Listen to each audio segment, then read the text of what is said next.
ನೀವು ಕೂಡ ನನ್ನ ತರನೇ ಬ್ಯಾಂಗ್ಳೂರಲ್ಲಿ ಒಬ್ರೇ ಇರ್ತೀರಾ ಅಂಡ್ ಯಾವಾಗ್ಲೂ ಒಬ್ರಿಗೋಸ್ಕರ ಏನ್ ಅಡಿಗೆ ಮಾಡ್ಕೊಳ್ಳೋದು, veg or non veg?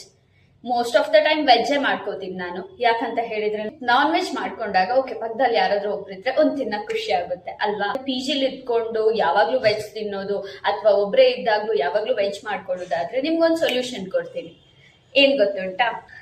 Pickle fresh ಅವರ 4 ಟೈಪ್ಸ್ ಆಫ್ ಪಿಕಲ್.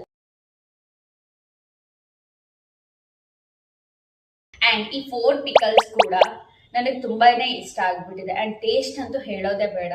ನೀವು ಒಂದ್ಸತಿ ಆದ್ರೂ ಟ್ರೈ ಮಾಡ್ಬೇಕು ಅಂತ ಹೇಳ್ತೀನಿ. ರೈಸ್ ಜೊತೆ ತಿಂತಿದ್ದೀರಾ ಅಂತ ಹೇಳಿದ್ರೆ ಸ್ಪೆಷಲಿ ವೈಟ್ ರೈಸ್, ಸಾಂಬಾರ್ ಬೇಕಂತಾನೆ ಇಲ್ಲ, ಇದೆಲ್ಲ ಫುಡ್ ಒಟ್ಟಿಗೂ ಹೊಂದುತ್ತೆ. ಈವನ್ ಇದಾಗಿರ್ಬೋದು, ಪಲಾವ್ ಆಗಿರ್ಬೋದು, ರೈಸ್ ಆಗಿರ್ಬೋದು, ಗಂಜಿ ಆಗಿರ್ಬೋದು, ಎನಿಥಿಂಗ್ ವರ್ಕ್ಸ್. ನಾನು ಎಲ್ಲಾನು ಟ್ರೈ ಮಾಡಿದ್ಮೇಲೆ ನಿಮ್ಗೆ ಹಾನೆಸ್ಟ್ ಆಗಿ ನಾನು ರಿವ್ಯೂ ಕೊಡ್ತಾ ಇರೋಂಥದ್ದು. ಸೊ ಇದನ್ನ ಮಸ್ಟ್ ಟ್ರೈ ಅಂತಾನೆ ಹೇಳ್ಬೋದು.